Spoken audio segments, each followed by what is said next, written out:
Mənim üçün ağlama ey yar, mən öləndən sonra.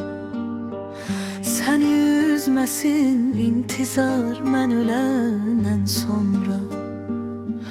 Talehin yazdığı qanunları silmək olmayır. Nələr olacaq zamanın hökmün bilmək olmayır. Əzizim, bir ölen insan ile ölmək olmayır. Sen yaşa, senin için hayat var, mən ölenden sonra. Gelirsen kıyarım cana, sen Allah eleme. Barış bu ayrı ölen ile, üzülüp ah eleme.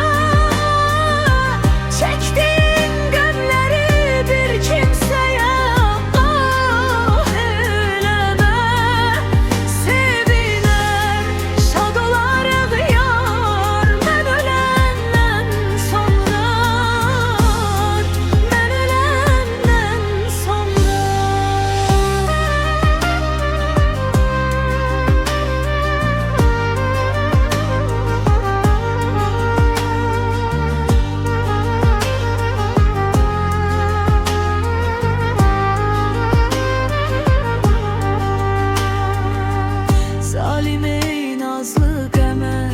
gözlerine canlanacağım.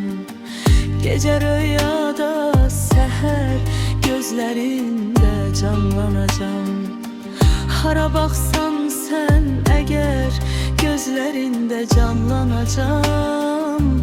Sene dünya gelecek dar, ölenden sonra. Ele bir gün gelecek, tor gelecektir gözüme. Saralım rengim, inanırsan eğer bak yüzüme.